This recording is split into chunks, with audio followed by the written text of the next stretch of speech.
Jadi Rasulullah Shallallahu Alaihi Wasallam bersabda, Innallaha la yanzuru ila suwarikum wa amwalikum walakin yanzuru ila qulubikum wa a'malikum.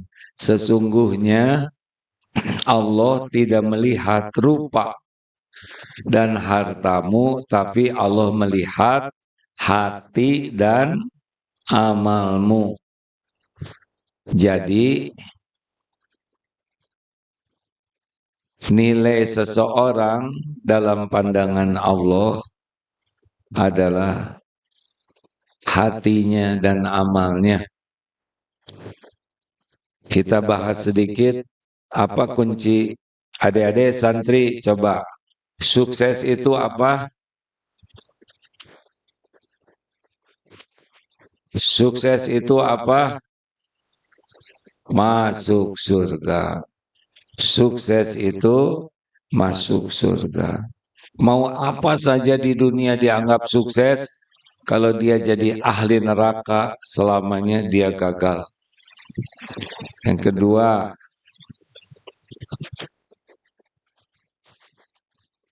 sukses itu masuk surga. Dunia ini hanya mampir. Ingat baik-baik ya. Bukan di sini tempat kita. Selama di dunia ini sepenuhnya adalah ujian. Ingat baik-baik itu. Jadi dunia hanya mampir. Di dalam dunia mampir ini diuji oleh Allah dengan keburukan dan kebaikan. Surat Al-Anbiya ayat 35. Kita pasti mati dan kita pasti mempertanggungjawabkan semuanya. Supaya kita menjalani hidup ini sukses, maka kuncinya ada dua, supaya bahagia di dunia, bahagia di alam barzah, bahagia di akhirat. Namanya apa? Hayatan thayyibah, kuncinya apa? Iman dan amal soleh. Jadi menghadapi ujian hidup ini senjatanya dua, iman dan amal soleh. Jadi ujian yang sukses itu ujian yang bisa meningkatkan iman, lulus, dan jadi amal soleh. Apa persamaan ujian hidup dengan ujian sekolah? Satu, persamaannya adalah dua-duanya ujian adalah untuk kebaikan, untuk mengangkat derajat. Persamaan yang kedua, ujian sekolah dengan ujian hidup, dua-duanya sudah diukur oleh yang mengujinya. SMP, SMP, SMA, SMA. Tidak ada ujian yang tidak diukur. Perbedaannya apa? Ujian sekolah dengan ujian hidup. Perbedaannya, kalau ujian sekolah harus dikerjakan sendiri, kalau ujian hidup harus diserahkan kepada Allah. Mengerti? Ade udah dengar ceramah ini kemarin, sebelumnya. Jadi, ya, ujian sedikit lagi tolong operator.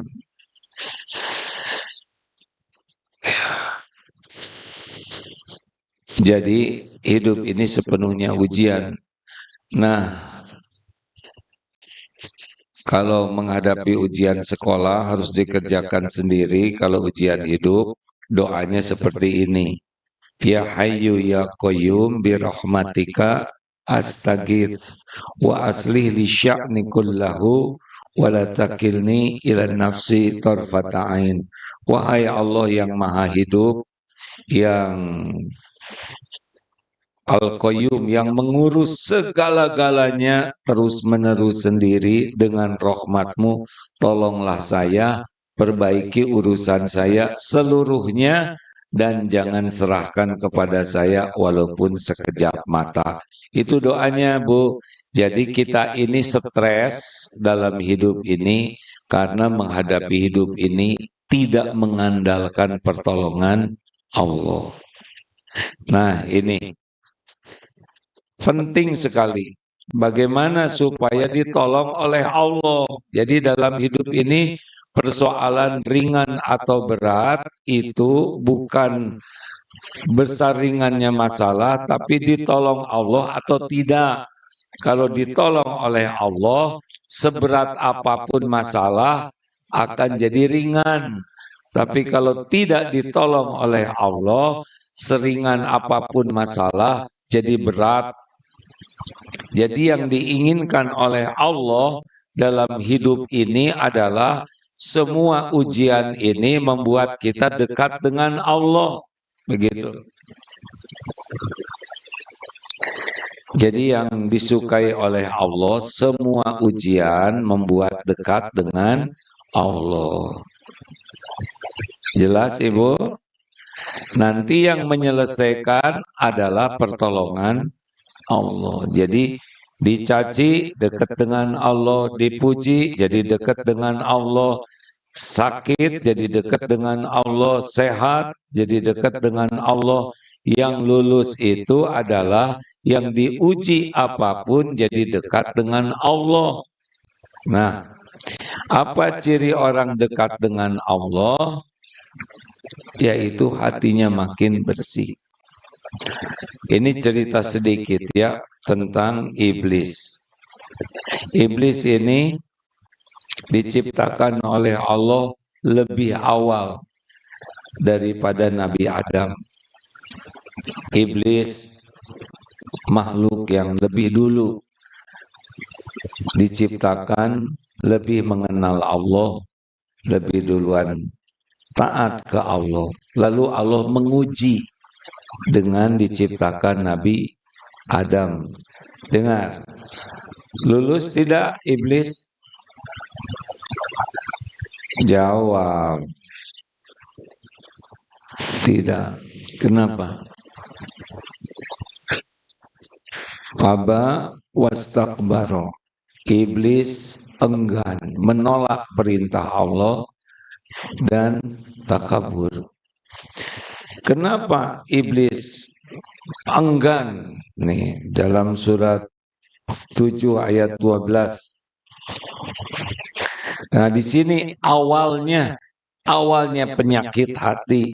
Iblis sudah kenal ke Allah. Iblis lebih dulu taat ke Allah. Tapi ketika diuji, Allah menciptakan Nabi Adam. Nah, yang penyakit sombong ini dan enggan taat ini adalah sumbernya adalah ujub. Tahu ujub? Ana khairu minhu. Aku lebih baik daripada Adam. Aku diciptakan dari api, Adam diciptakan dari tanah. Dari sanalah dia jadi enggan mematuhi perintah Allah, dan dari sanalah dia jadi sombong. Maka adik-adik, jauhi penyakit hati ujub. Apa?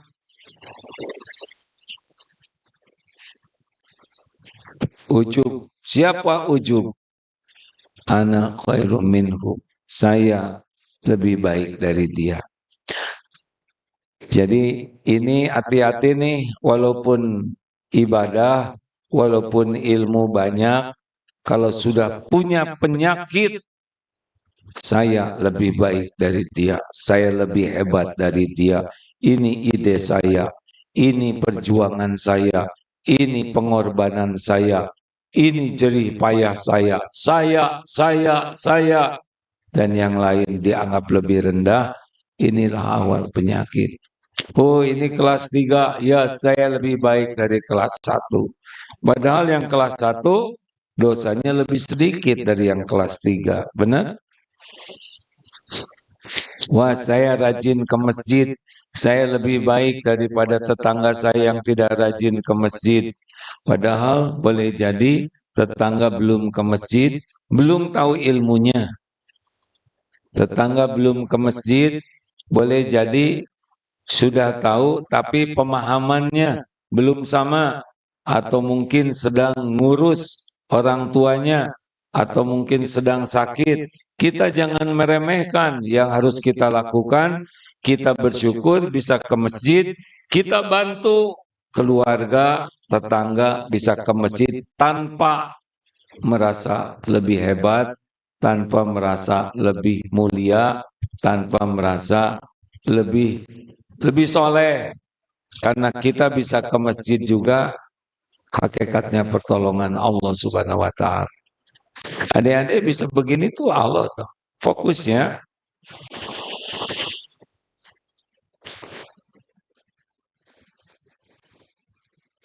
Nah, maka jangan merasa lebih dari yang lain.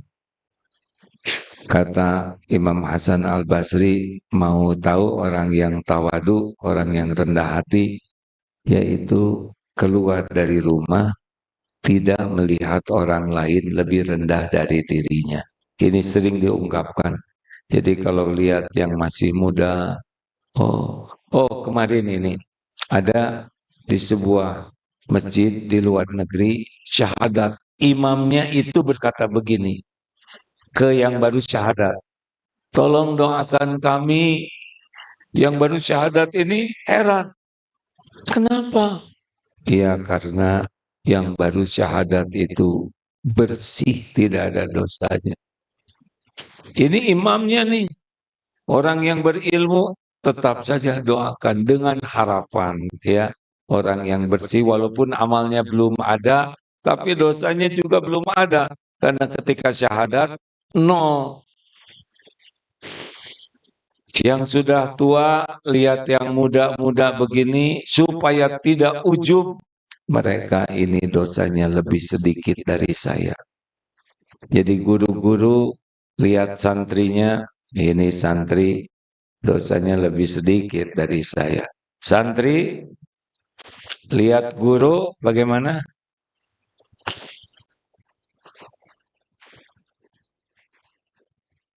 Bagaimana santri lihat orang yang lebih tua?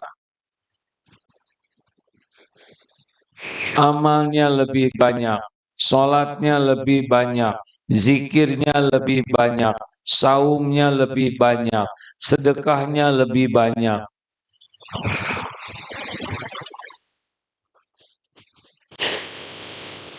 Kalau lihat yang lebih tua, Ramadannya lebih banyak, Jumatannya lebih banyak. Bagaimana kita meremehkan?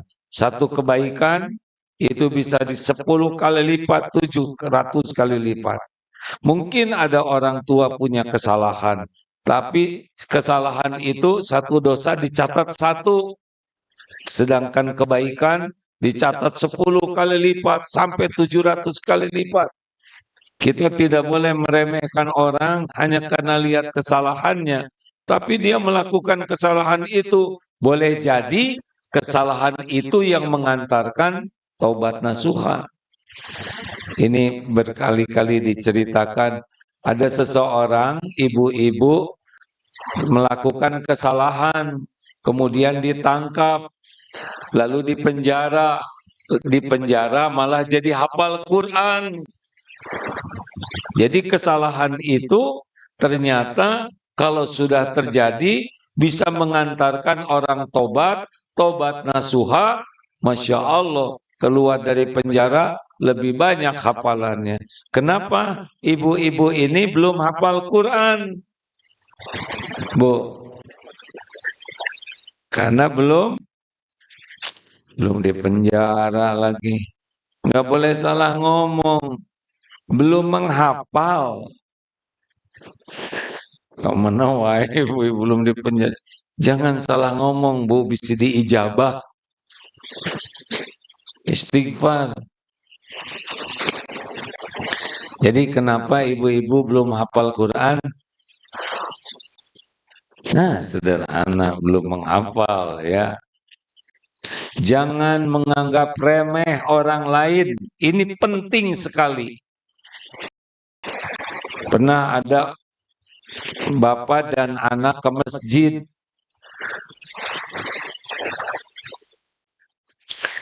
sedang Ramadan, 10 hari terakhir. Nah, di masjid itu banyak yang tidur. Terus anak ini bicara ke ayahnya, "Pak, ini kan harusnya itikaf. Kok orang-orang itu pada tidur? Menurut Bapak bagaimana?" Nanya ini anak ke bapak. Tahu jawaban bapaknya gimana? "Menurut Bapak sih, bagusan mereka, Nak. Mereka tidur daripada kamu bangun ngomongin orang." Berarti mereka tidur tidak ngomongin orang. Ini bangun ngejelek-jelekin orang yang tidur. Padahal boleh jadi mereka tidur capek sesudah sholat, sesudah zikir. Hadiah dari Allah istirahat, dan siapa tahu dalam tidurnya juga dicatatkan zikrullah oleh Allah. Sudah, jangan suudon, jangan berburuk sangka, cari 1001 alasan untuk berbaik sangka. Enak hidup seperti itu. Tapi tukang dagang itu kayaknya mah ilmunya dikit, ibadahnya juga pas-pasan. Tapi boleh jadi perjuangannya pedagang yang jujur. Pedagang yang jujur di akhirat itu dekat sekali dengan Rasulullah. Jangan anggap remeh. Orang yang jujur itu tinggi sekali derajatnya. Mungkin bacaan Qur'annya belum fasih-fasih amat. Mungkin tahajudnya juga kurang karena dia capek jualan. Tapi sangat jujur. Itu bisa lebih tinggi derajatnya dari kita. Tapi yang itu mah kelihatannya hidupnya teh susah aja. Siapa tahu kesusahan itu yang mengangkat derajatnya. Karena menggugurkan dosa. Kan ada tuh. Kayak Kang Endut, Iso, sedang nonton sekarang. 40 tahun lebih berbaring. Tidak bisa kemana-mana karena badannya lumpuh. Bapak meninggal, ibu meninggal. Ini ada hitungan tersendiri di sisi Allah. Boleh jadi di sisi Allah digugurkan dosanya lebih daripada kita-kita yang hidupnya lebih banyak dosa. Makanya jangan meremehkan orang yang hidupnya dalam sakit, dalam kepahitan, dalam kesulitan, karena sangat boleh jadi bisa lebih tinggi derajatnya daripada kita, karena kesulitan itu menggugurkan dosa-dosanya. Pernah ada ibu-ibu, suaminya meninggal, anaknya tiga-tiganya berkebutuhan khusus. Hidupnya berat sekali. Dia menjemput rezekinya, mencari nafkah. Ya harus ngejaga 3 anak-anaknya ini. Semuanya dilihat oleh Allah. Semuanya dicatat oleh Allah. Capeknya, sedihnya, dihina orang, malunya. Boleh jadi jauh lebih mulia dibanding kita yang anaknya sehat-sehat, lucu-lucu, dan banyak dipuji orang, tapi jadi ujub takabur gara-gara anak kita. Hati-hati, jangan meremehkan. Adik-adik, mana yang lebih tinggi derajatnya kira-kira, yang banyak hafalannya atau yang susah ingat hafalannya? Dan yang paling bersih hatinya. Susah hafal tapi ngerasulok terus, berburuk sangka kepada Allah, itu juga tidak baik. Tapi susah hafal, ridho, ya Allah, otak saya ini ciptaanmu, tolonglah saya bisa menghafal. Pas diukur memang IQ-nya sekitar 85. Dia ridho, tidak apa-apa. Engkau ciptakan saya IQ segini, saya belajar terus, berusaha menghafal terus. Tidak semudah yang lain. Boleh jadi pahalanya lebih besar daripada yang mudah hafal Quran tapi jadi sombong. Tapi kalau mudah hafal Quran jadi tawadu, wah, Masya Allah. Jadi jangan melihat orang lain lebih rendah dari kita. Setuju? Hati-hati ini. Iblis juga awal jadi makhluk terkutuk itu adalah ujub. Orang yang angkuh, petantang petenteng, itu hidupnya tidak akan barokah. Yang mulia itu tawadu. Apa saja? Apa saja ciri orang yang tawadu? Selain tidak melihat orang lain lebih rendah, ciri orang yang rendah hati itu adalah dia sangat senang untuk mendapat nasihat. Jadi kalau ada orang memberikan nasihat, masukan, kritik, itu bersyukur karena terkabul doanya. Bu, ibu-ibu, kalau dinasehatin suami bagaimana? Jawab jangan. Kok diam? Apa? Kalau suami suka ngasih nasihat gimana? Jawab jangan. Kok diam? Berterima kasih atau jengkel?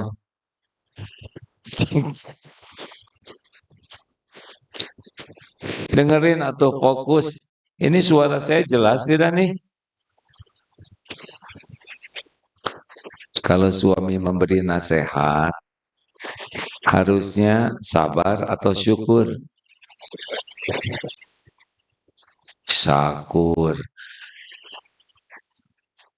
Ibu tolong perhatian. Kalau suami memberi nasihat, ibu perlu sabar, perlu syukur. Syukur, Bu. Jangan dijawab. Jangan ngebantah. Jangan sibuk. Tuh, sekarang saya aja belum udah dilawan ya nggak? Sabar dengerin. Jadi kalau suami memberi nasihat, terlepas caranya enak atau tidak enak, itu terkabul doa ibu. Ibu kan sholat selalu minta petunjuk ke Allah, ihdinas siratal mustaqim. Makanya kalau ada yang memberi nasihat, alhamdulillah, terima kasih, jazakallah khair, insya Allah saya coba perbaiki. Dah gitu, nggak usah. Enak aja ngasih nasihat, emang gampang. Bapak kan belum nyobain jadi perempuan. Kami tuh hamil, melahirkan, menyusui. Apa maksudnya? Orang sombong itu cirinya kalau diberi masukan selalu ngelawan, ngeyel, bahkan terus ngebales lagi omongannya. Mau apa? Itu teh ciri orang sombong. Tenang saja, dengar baik-baik. Oh iya Pak, ya Bismillah, saya coba perbaiki. Juga bapak-bapak begitu Pak, jangan mentang-mentang jadi lelaki. Kalau oleh istri diberikan masukan, gak usah sibuk bela diri, karena orang yang sibuk bela diri, kalau dia salah, lebih memperjelas keburukannya. Pak, berhenti dong merokok. Jangan ngomong gitu. Nah, pakai as-as is-is sekarang. Merokok ini kan gak apa-apa. Kalau merokok itu baik, pasti maksa istrinya ngerokok, ya kan? Maksa cucu-cucunya ngerokok. Banyak perokok yang tidak mau istrinya merokok. Kenapa? Karena tahu merokok itu tidak baik. Gimana dong kalau kita lihat orang merokok? Doakan supaya bisa berhenti merokok. Karena orang yang merokok juga sebetulnya ingin berhenti. Karena dia juga capek, harus keluar uang banyak. Harus ngisap racun, tapi kadung terjerat.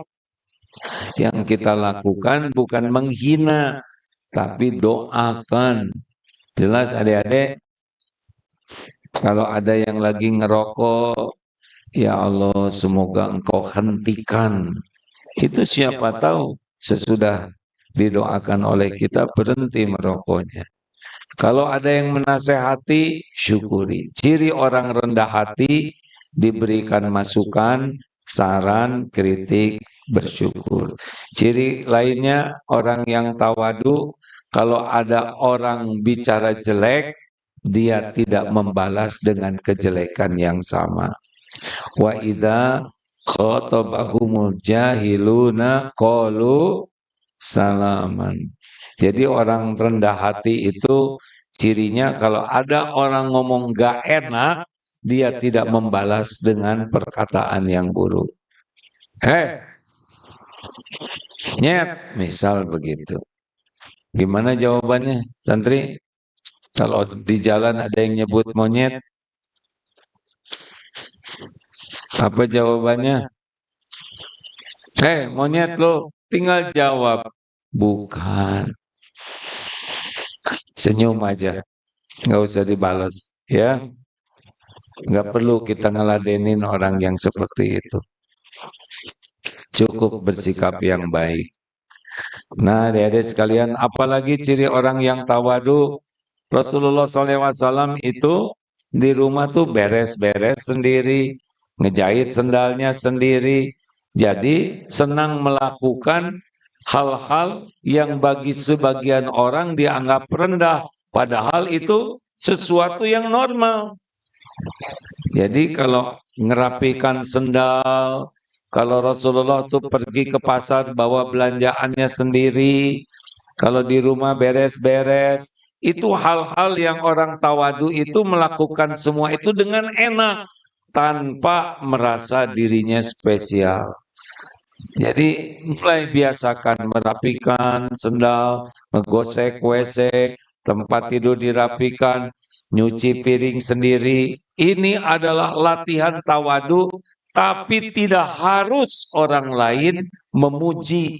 Jangan ingin dipuji gara-gara kita melakukan hal-hal tersebut. Mengerti? Jadi misal kita nyuci piring, kita misal adik-adik suatu saat ditakdirkan jadi direktur, jadi jenderal, jadi menteri, jadi gubernur atau apalah, entah takdir Allah untuk adik-adik, tapi di rumah tuh nyapu, beres-beres, itu tidak usah menjadi merasa hebat. Nah, orang yang tawadu itu tidak merasa spesial kalau berbuat yang terbaik.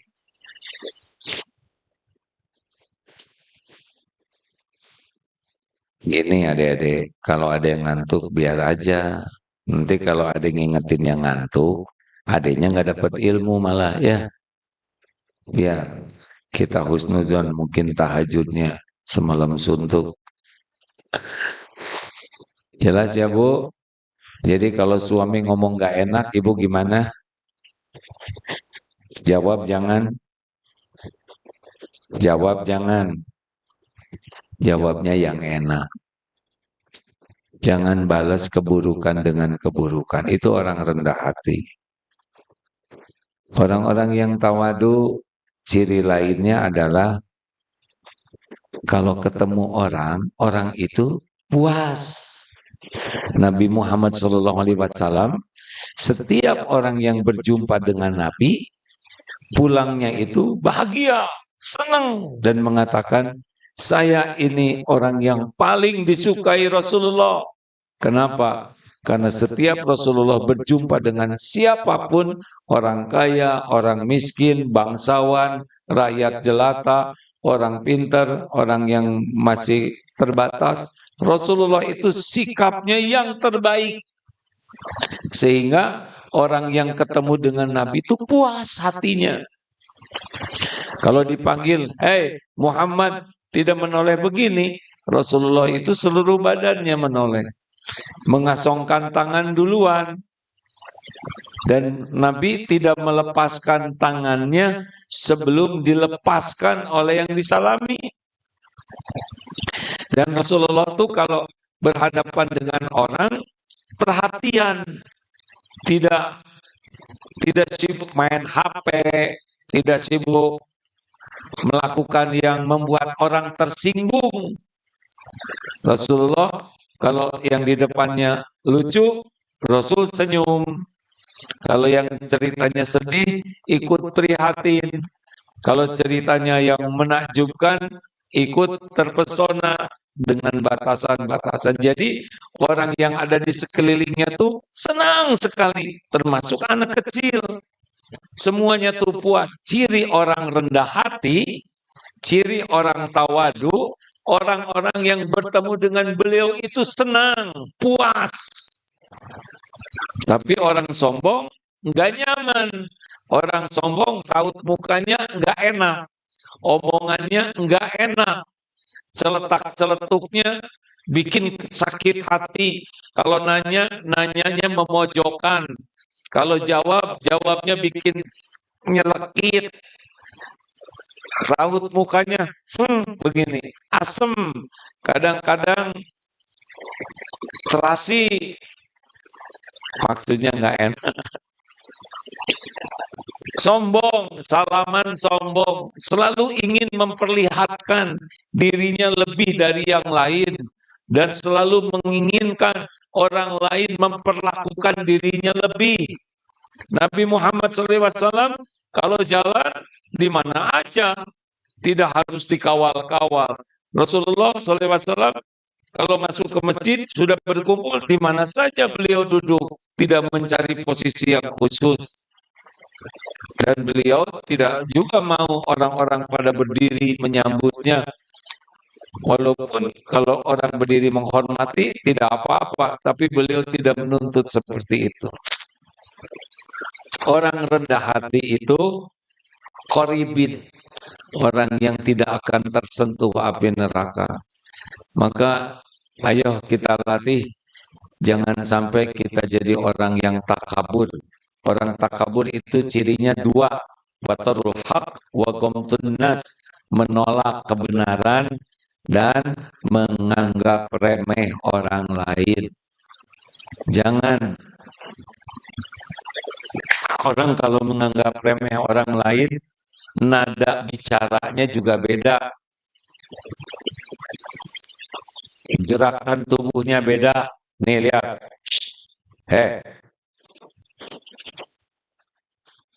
Enak mana telunjuk dengan jempol? Bu, enak mana Bu, telunjuk atau jempol?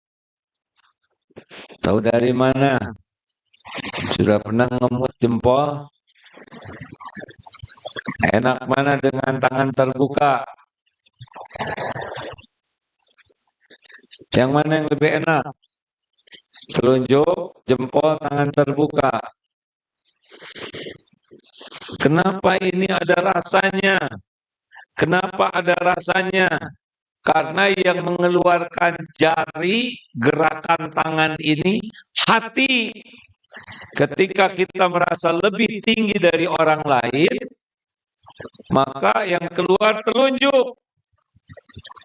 Tidak selamanya begitu, tapi kalau udah nunjuk-nunjuk wajah, ini biasanya karena yang ditunjuk itu dianggap lebih rendah dari dirinya. Telunjuk ini tidak mau keluar kepada orang yang dia hormati. Betul? Coba lihat nanti Pak Camat sama Bupati atau Wali Kota. Berani nggak nunjuk? Bisa putung. Ini adek, nanti kalau mau nikah, datang ke calon mertua. Calon mertua, saya mau nikah sama anak kamu. Udah ketahuan kan nasibnya? Kira-kira jodoh tidak? Coba Ibu, kalau ada calon menantu, Bu, saya mau nikah loh. Diterima tidak? Tidak. Jadi hati-hati mengeluarkan telunjuk kalau sudah nunjuk ke bawah ke wajah orang, itu kecenderungannya kita lagi menganggap rendah.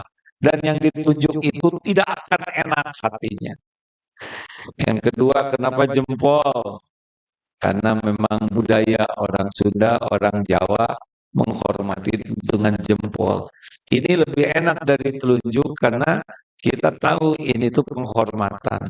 Kenapa tangan terbuka paling enak? Karena tangan terbuka inilah yang dicontohkan Rasulullah SAW.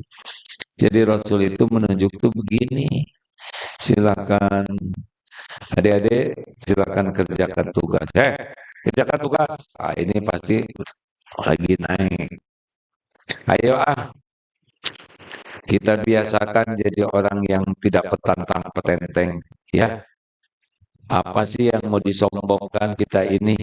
Asalnya setetes mani, ujungnya jadi bangke, kemana-mana bawa ya kan?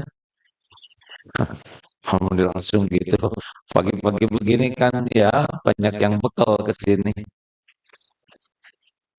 Iyalah, apalagi kita banyak dosa, banyak aib, udahlah nggak usah petantang petenteng. Setuju? Siapa yang kita anggap rendah itu malah orang yang kekasih Allah. Tidak ada bahagianya hidup meniru penyakit hati iblis, ujub, takabur. Mudah-mudahan ada hikmah dan manfaatnya. Amalkan ya Bu ya. Nadanya nada yang lebih rendah, lebih sopan kepada siapapun. Karena orang yang sombong itu cenderungnya tidak sopan. Orang yang rendah hati itu sopan. Membuat orang di sekitarnya merasa nyaman. Karena kita tidak merendahkan siapapun. Mudah-mudahan Allah mengaruniakan kepada kita akhlakul karimah. Allahumma ati nufusana taqwaha wa zakiha anta khairu man zakaha anta waliyuha wa maulaha. Ya Allah, berikan kepada kami jiwa yang takwa, bersihkan jiwa kami ini ya Allah. Engkaulah sebaik-baik yang membersihkan jiwa ini. Engkaulah pelindung dan penolong jiwa kami ini. Allahumma hdina li ahsanil akhlaq la yahdina li ahsaniha illa ant. Ya Allah, tunjukkan kepada kami akhlak yang mulia. Tidak ada yang dapat menunjuki kami akhlak mulia selain Engkau. Dan palingkan dari diri kami akhlak yang buruk, ya Allah. Tidak ada yang dapat memalingkan kami dari keburukan akhlak selain Engkau. Allahumma inna na'udzubika min munkaratil akhlak wal a'mal wal ahwa wal adwa. Ya Allah, kami berlindung kepadamu dari mungkarnya akhlak, amal, hawa nafsu, dan penyakit. Allahumma inna nas'aluka fi'lal khairat wa tarkal munkarat. Ya Allah, kami mohon kepadamu kemudahan untuk berbuat kebaikan-kebaikan, dan kami mohon padamu agar kami bisa menjauhi segala kemungkaran. Rabbana atina fid dunya hasanah wa fil akhirati hasanah wa qina adzabannar. Amin ya rabbal alamin. Terima kasih. Silakan dilanjutkan di kajian di media sosial ya. Assalamualaikum warahmatullahi wabarakatuh.